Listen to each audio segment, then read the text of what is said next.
ప్రభువైన యేసు నామాన నూతన సంవత్సర శుభాకాంక్షలు. 2025లో మొదటిసారిగా ఈ రీతిగా మీ మధ్యకు వచ్చి దేవుని యొక్క వాక్యం పంచుకునే భాగ్యం మీ దేవునికి స్తుతులు చెల్లిస్తున్నాను. గతించిన 2 వారాలుగా ప్రేమతో పాస్టర్ గారు ఇద్దరు, జాకియాస్ పాస్టర్ గారు, పౌలు పాస్టర్ గారు వాక్యాన్ని ధ్యానించారు. వాళ్ళిద్దరికీ వందనాలు. మరలా వచ్చి నాతో ఈ వాక్యాన్ని లూకా సువార్త 3వ అధ్యాయము 15, 16, 17, 21, 22 వచనాలు ధ్యానించడానికి వచ్చిన మీ అందరికీ వందనాలు. నేలతోనూ పరిశుద్ధాత్మలోను కానీ పరిశుద్ధాత్మతోనూ కానీ బాప్తిస్మము, దాని గురించి ఈ వాక్య భాగంలో వింటాం. మరి 18, 19, 20 ఏంటి అంటే లూకా బ్యాక్గ్రౌండ్ ఇస్తాడు. బాప్తిస్మిచ్చు యోహానికి ఏం జరుగుతుంది అని చెప్పి. ఇక్కడ మటుకి క్లారిటీ ఉంది. ఏంటి అంటే ఆత్మకార్యం, అపోస్తుల కార్యములో మేడ గది వరకు ఆగలేదు. లూకా సువార్త అంతా ఆత్మకార్యం జరుగుతుంది. యేసయ్య జీవితం అంతా ఆత్మకార్యం జరుగుతూనే ఉంది. వీళ్ళు కొంతమంది పొరపడతారు, మేడవ గది వరకు ఆత్మ రాలేదు అని చెప్పి. యేసయ్య జన్మించడమే ఆత్మ ద్వారా అని మనం నేర్చుకున్నాం. అలాగే హెబ్రీ లేఖనాల్లో సృష్టి అనేది, సృష్టిలోనే ఆత్మ ఉంది, ఆత్మ అల్లాడింది అని మనం నేర్చుకున్నాం. సో చాలా సంఘాలు ఈరోజు ఈ ప్రభువు బాప్తిస్మం గురించి ధ్యానిస్తారు. ధ్యానించినప్పుడు మర్చిపోకండి, మన బాప్తిస్మాన్ని కూడా మనం జ్ఞాపకం చేసుకుందాం. చర్చిలో అవ్వచ్చు, కొంతమందికి అయితే ఒక కాలువలో కానీ, నదిలో కానీ, బీచ్లో కానీ అవ్వచ్చు. కొంతమందికి ఏమో చల్లి ఇచ్చారు, కొంతమందికి ఏమో ముంచి ఇచ్చారు. వాదించడం నా ఉద్దేశం కాదు. అది మీరు ఇప్పుడు గమనించుంటారు. గత 3.5 సంవత్సరాలు నా ధ్యానాలు వింటున్న మీకు అర్థమై ఉంటుంది. వాదించాల్సిన పని నాకు లేదు, వాదించడం నా పరిచర్య కాదు. వాక్యంలో ఉన్నది ఏంటి, దానిని ఎలా చూడొచ్చు అని ఒక కోణాన్ని చూపిస్తా. నాతో పాటు ఇదిగో వాక్యాన్ని ఇలా చూద్దామా అని అంటాను. లేదండి నేను వేరుగా చూస్తాను అంటే కాదన్ను. చూసేవాళ్ళు చాలామంది ఉంటారు. ఈ వాక్య భాగం ఉంది కదా, ఈ లూకా సువార్త 3వ అధ్యాయము 15, 16, 17, 21, 22 వచనాలు ఉన్నాయి కదా. ఆ ప్రభువు బాప్తిస్మాన్ని గురించిన ఆ కథనం ఉంది కదా. దాన్ని అర్థం చేసుకోవాలంటే లూకా సువార్తను చదువుతున్న అంటే సంఘాన్ని మనం మనసును తెచ్చుకోవాలి. అది అప్పటికే యెరూషలేము దేవాలయము, యెరూషలేము నగరము శిథిలం అయిపోయింది. ఆ ప్రాంతాల్లో ఉన్నవాళ్ళు చెదిరిపోయారు.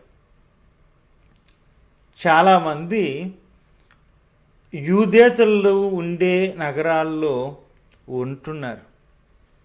కొంతమందికి డౌటు, ఈ రక్షణ యూదులకేనా అందరికీనా అన్న డౌటు.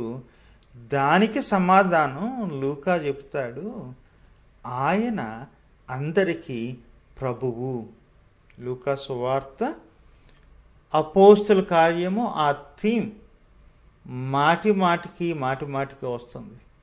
అన్యజనులకి ప్రభువా కాదా అంటే వై నాట్, ఆయన అందరికీ ప్రభువు. ఈ ప్రశ్న రావడానికి కారణం ఏంటంటే వాళ్ళ యొక్క నగరం దేవాలయం కుప్పకూలిపోవడానికి కారణము ఈ చాలామంది యూదుల లెక్కల్లో అన్యజనులే. అలాంటి వాళ్ళకు కూడా రక్షణ ద్వారం తెరుచుంటుందా? ఎస్ అని లూకా చెప్పడం వినే వాళ్ళకి అంత సులభంగా ఉండదు. ఏంటి, మన మందిరాన్ని పడగొట్టిన, మన నగరాన్ని పడగొట్టిన, మనల్ని ఊరుపారు చేసి తరిమగొట్టిన ఈ అన్యజనులకి రక్షణ ఉందా అన్న ఆ జాతీయ భావాలతో ఉన్న ఉక్రోషంతో ఈ మాట, లూకా చెప్పిన ఈ మాట వినడం ఆ రోజుల్లో చాలామంది యూదులుగా పుట్టిన క్రైస్తవులకి ఇబ్బందిగానే ఉంది. ఈ లూకా సంఘంలో రకరకాల భక్తులు ఉన్నారు, మన సంఘాల్లో ఉన్నారు కదా. అలాగే లూకా సంఘంలో ఆ మొదటి శతాబ్దంలో, అది దాదాపు అప్పటికే యేసయ్య చనిపోయి సిలువ వేయబడి ఎత్తబడి 55 సంవత్సరాలు 56 సంవత్సరాలు దాదాపు అవ్వచ్చు. యెరూషలేములో ఆ నగరం పడిపోయి దేవాలయం శిథిలమైపోయి దాదాపు 14, 15, 16 సంవత్సరాలు అవ్వచ్చు. సంఘంలో అన్ని గ్రూప్స్ ఉంటాయి కదా, మేము లూకా గారు, మేము పౌలు గారు, మేము పేతురు గారు, ఈ చిన్న కొంతమంది మేము క్రీస్తు వారు అని చెప్పేసి ఈ గ్యాంగ్స్ కొరింథీలోనే కాదు ప్రతి చోట ఉండేవి. ఈ సంఘంలో ఇంకొక రకం ఉండేది. ఏంటంటే మేము యోహాను యొక్క గుంపు, బాప్తిస్మిచ్చే యోహాను యొక్క గుంపు. అంటే యోహానుని ప్రభువు అని నమ్మలేదు, కానీ యోహాను మీద సానుభూతే కాదు, అడ్మిరేషన్, గౌరవం ఉండేది. ఎందుకు అంటే యోహాను యొక్క లైఫ్ స్టైల్, సన్యాసి జీవితం, అసెటిక్ లైఫ్. ఎస్, యేసయ్య కూడా ఆ సెలబ్రిటీగానే ఉన్నాడు, కానీ అంత అసెటిక్ కాదు. యోహాను మన్యములో ఉండేవాడు, అప్పుడప్పుడు ప్రజల దగ్గరికి వచ్చేవాడు. వచ్చింది ఎందుకంటే బోధించడానికి, ప్రకటించడానికి, బాప్తిస్మం ఇవ్వడానికి. అది యోహాను యొక్క పరిచర్య. అంతేకాదు ఆ లైఫ్ స్టైల్ ఉంది కదా, అది మనుషులకు దూరంగా ఉండడం, మన్యంలో ఉండడం, అదే కాదు, నిర్మోహమాటంగా నిజం చెప్పడం.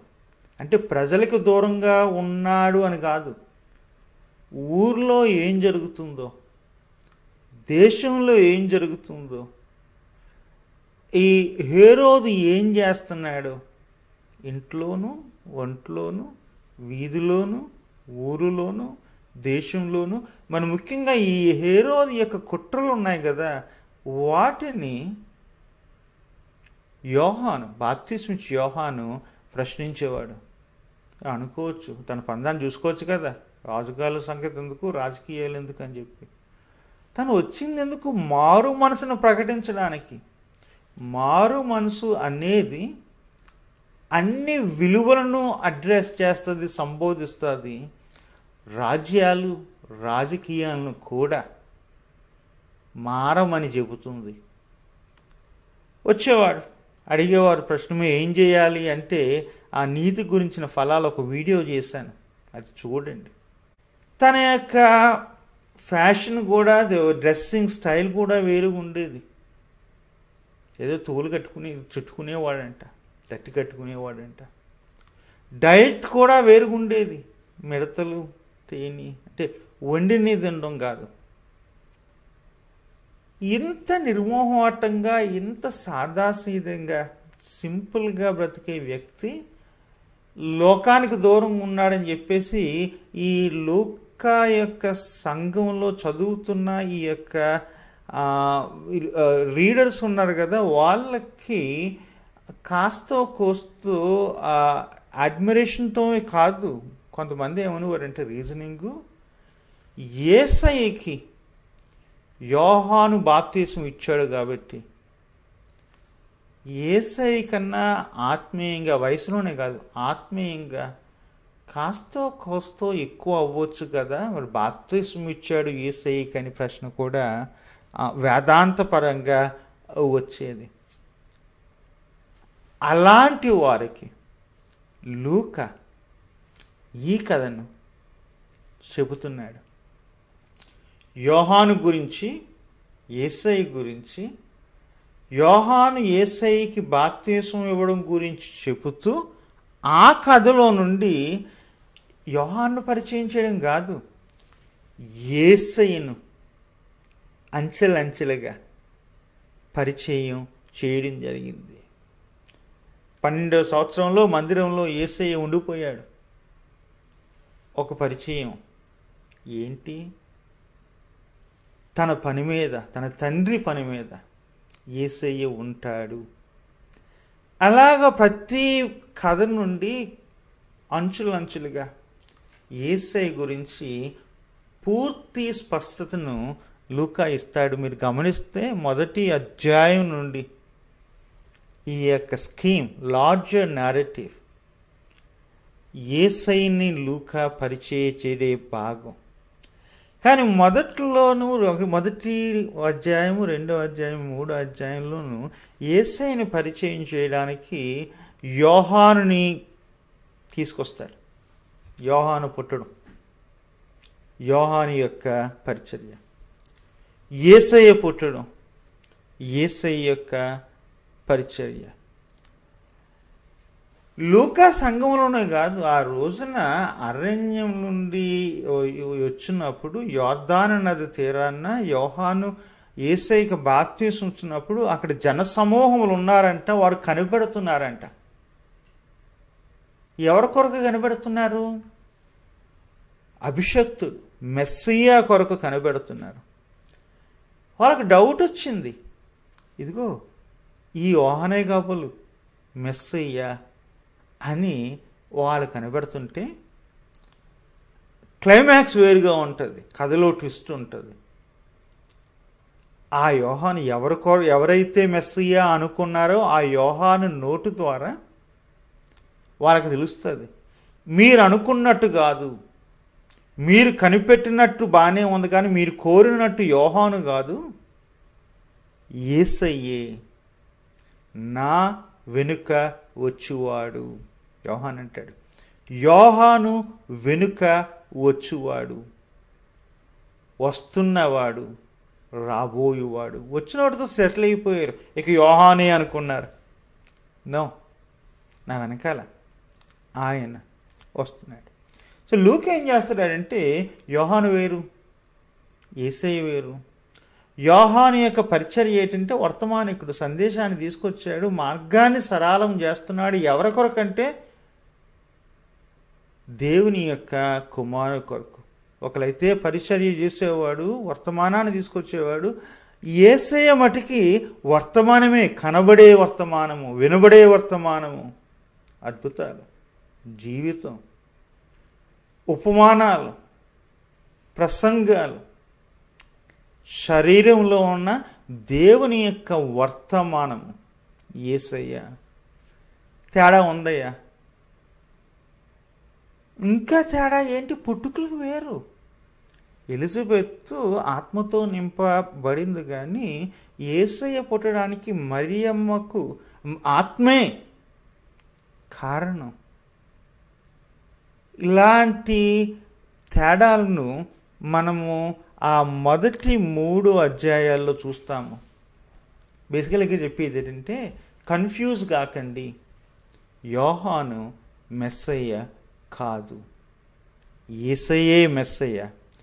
యోహాను చెప్తాడు, తేడా ఏంటంటే, నేను నీళ్ళలో బాప్తీసం ఇస్తాను, ఆయన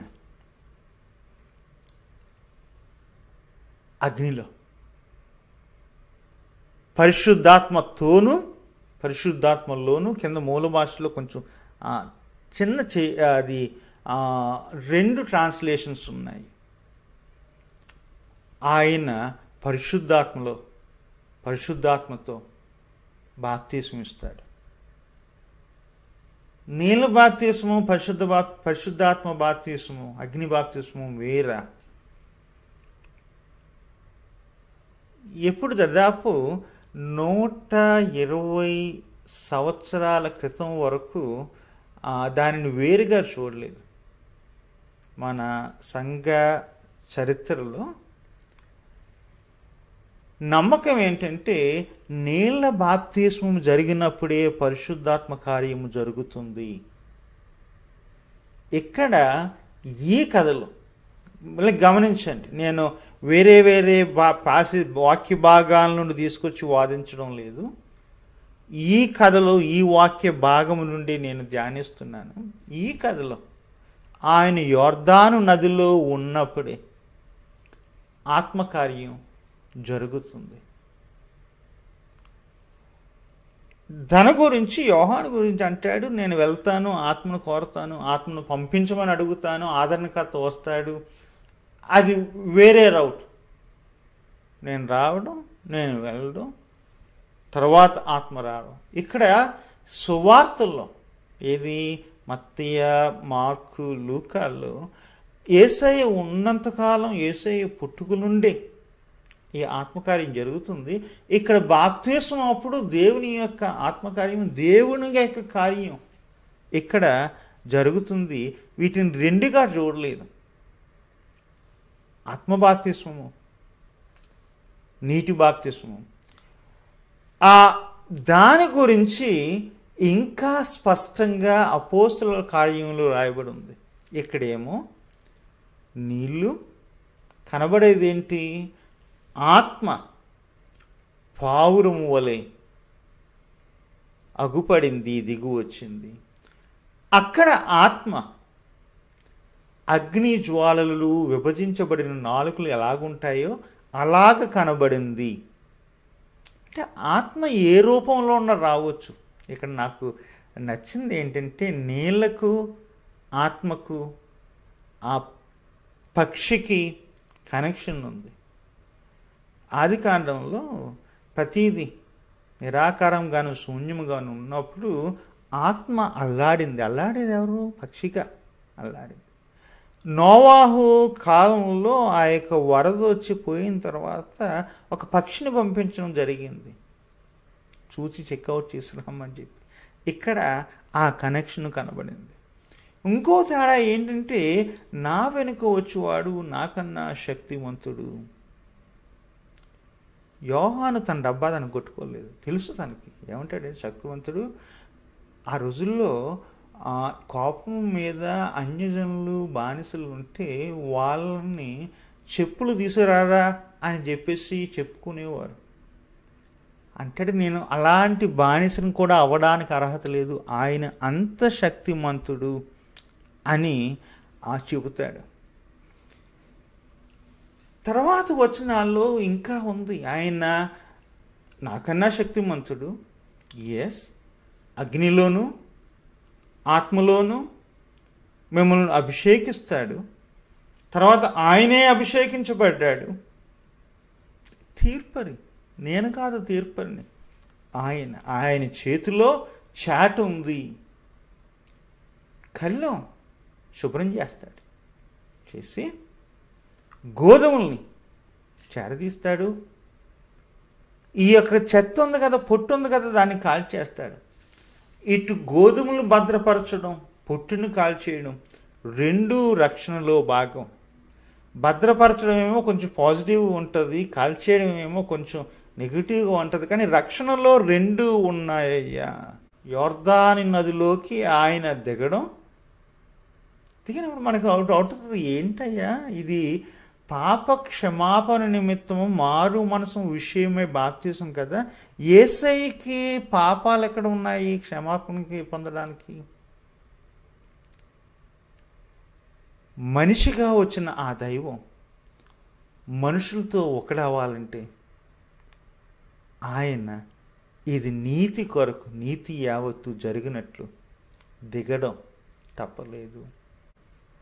ఆయన పూర్తి శరీరంగా పూర్తిగా వచ్చాడు. అందుకని ఆయన దైవం, మానవుడు అయ్యాడు కాబట్టి మానవులకు రక్షణ. మనలో ఒకడు, కానీ మనలా పాపము చేయలేదు, పాపము ఆయనకి లేదు.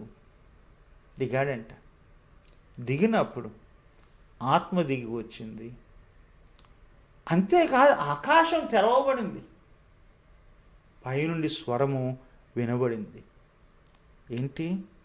ఇదిగో ఈయన నా ప్రియ కుమారుడు. కీర్తనలు 2, యెషయా 42. ఈయన ద్వారా నేను ఆనందిస్తున్నాను అని. అదే మరలా మీకు అపోస్తుల కార్యంలో స్లైట్గా వినబడేది, కనబడేది కూడా ఉంటుంది. ఆకాశం నుండి ధ్వని వచ్చింది. ఇక్కడేమో పావురంలా, ఒక పక్షిలా కనబడింది, అక్కడేమో అగ్ని జ్వాలల్లా కనబడింది. జ్ఞాపకం చేసుకోండి, మనం బాప్తిసం పొందినప్పుడు ఆ యొక్క ఆత్మ ఆ బాప్తిసంలో భాగమే. నీటిలోనూ లేదు, పెద్ద ఏది క్యాలిబర్ ఉన్న పాస్టర్ గారిలోనూ లేదు. ఆత్మ కార్యంలో ఉంది. సో దాని గురించి రాస్తున్నాడు. అది జరిగినప్పుడు మర్చిపోకండి, మీరు ఎక్కడ బాప్తిసం తీసుకున్నా ఆ రోజు జరిగింది ఏంటంటే మీరు దేవుని యొక్క పిల్లలుగా అంగీకరించబడ్డారు. నిజానికి ఆ రోజు దైవదూతలు పండగ చేసుకున్నారు. ఇదిగో మన కుటుంబంలో మరొక వ్యక్తి అని చెప్పి. నాకు జ్ఞాపకం, ఒకసారి జైల్లో హాస్పిటల్లో ఉన్నాడు ఇన్మేట్, భయంకరమైన క్యాన్సర్ వచ్చి చనిపోతున్నాడు. ఎప్పుడు జరుగుతుందో తెలియదు, కానీ వచ్చి పాస్టర్ గారు మాట్లాడిన తర్వాత నాకు బాప్తిసం కావాలండి అన్నాడు. జైల్లో తను అనుకున్నట్టు జరగదు. మనం అనుకున్నట్టు అన్నీ ఎవరు ఏమన్నారంటే, అంతకే అడుగుతున్నాడు కాబట్టి తనకి హక్కు ఉంది, తన మతం అది. ఒక బకెట్తో నీళ్ళు ఇస్తాం, మించిస్తే మళ్ళీ సెక్యూరిటీ ఇష్యూస్ ఉన్నాయి, భద్రత విషయం ఉన్నాయి. చాలు అన్నాను. బకెట్తో నీళ్ళు ఇచ్చారు. వాకింగ్ చదివాను. ఇంకా 2-3 ఉండాలి. ఎప్పుడు ఇద్దరు చేసేది కాదు ఇది. నర్సులను పిలిచాను, నర్సులు నిలబడ్డారు. పోలీసులను పిలిచాను, ఆఫీసర్స్ని పిలిచాను, వాళ్ళు కూడా ఎదురు వచ్చారు.